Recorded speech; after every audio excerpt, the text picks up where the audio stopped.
Lost in the backwoods with terrifying locals. It was supposed to be a relaxing weekend.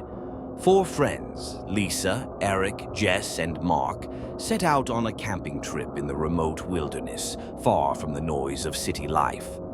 The plan was simple: a few nights under the stars, fishing in the nearby river, and sharing ghost stories by the campfire. None of them realized they were venturing into a place that would become their worst nightmare. The trouble began when they took a wrong turn off the main road. The GPS lost its signal, and the dirt path they followed became increasingly narrow and overgrown. "This can't be the right way," Lisa said, her voice tense. "We'll turn back if it doesn't clear up soon," Eric replied, though his knuckles were white as he gripped the wheel.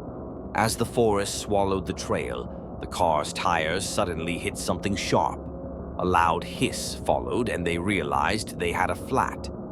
Mark and Eric got out to inspect the damage, only to find an old, rusted metal spike buried in the dirt. "Looks like someone put this here," Mark muttered uneasily. They were miles from civilization, with no cell service, and nightfall quickly approaching. Jess suggested they hike to find help. Reluctantly, they left the car behind, carrying only a flashlight and a few supplies. The village in the woods. After an hour of walking, they stumbled upon a clearing with a small, dilapidated village. The wooden cabins looked as if they hadn't been lived in for decades, but smoke rose from one of the chimneys. "Finally, someone who can help," Jess said, relieved. The friends approached the cabin and knocked on the door. It creaked open, revealing a wiry old man with sunken eyes and a face weathered like tree bark. He studied them with an unsettling intensity.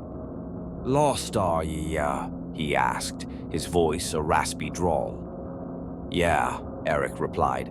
"Our car broke down a ways back. Do you have a phone we could use?" The man chuckled, a dry, humorless sound. "No phones out here, but why don't y'all come inside? Got food on the stove." The group hesitated, but the promise of warmth and a meal was tempting. They stepped inside, finding a cramped room filled with strange trinkets. Animal bones, jars of unidentifiable substances, and hand-carved dolls with hollow eyes. Lisa whispered to Mark, "This place gives me the creeps. We shouldn't stay long." As they ate the stew offered to them, Lisa noticed a strange metallic taste and discreetly spat it into a napkin. The old man watched her closely, his grin revealing jagged teeth. "You're not from around here," he said, his tone more a statement than a question. "No," Jess replied, trying to stay polite. "We're just passing through." The man's smile widened. "Not many make it out of these woods once they come in. The hunt." As night fell, the friends decided to leave, thanking the old man and stepping back into the cold, dark woods. But as they walked, they realized the path they'd taken had disappeared.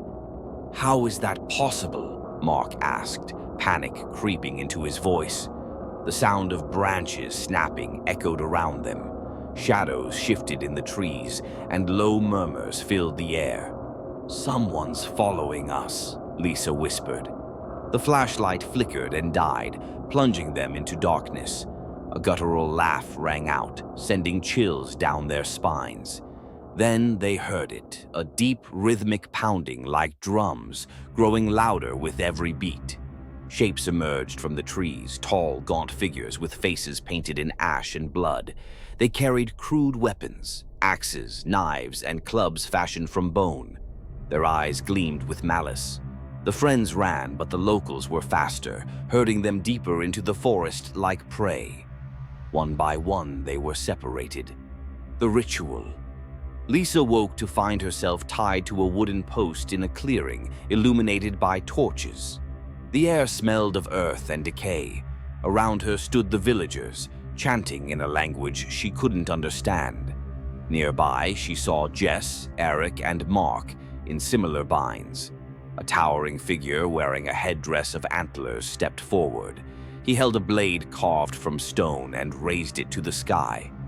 "Please let us go," Lisa screamed, but her cries were drowned out by the chanting. The leader began carving symbols into the ground, each stroke deliberate and precise. The air seemed to vibrate with energy, and the shadows around the villagers grew darker, twisting into inhuman shapes. Lisa realized this wasn't just some deranged cult, it was something far worse. The villagers weren't human, at least not entirely. The escape. Just as the leader raised the blade toward Jess, Mark managed to free himself. Grabbing a burning torch, he swung it wildly, scattering the villagers. He freed the others, and together they ran, adrenaline driving them through the dense forest. Behind them, the villagers pursued, their guttural cries echoing in the night. The friends stumbled upon their car, miraculously finding it intact. "Get in!" Eric shouted, fumbling with the keys. The engine roared to life, and they sped down the narrow trail, the villagers' figures fading into the darkness. The aftermath. When they finally reached a ranger station hours later, they tried to explain what had happened. The rangers exchanged uneasy glances. "There's no village out there," one of them said. "That area's been abandoned for decades." But as the friends left the station, Lisa glanced at the car and froze. Scratched into the hood was a single word: return. They never spoke of the trip again, but each of them knew the truth. The Backwoods hadn't let them go. They had merely been allowed to leave, for now.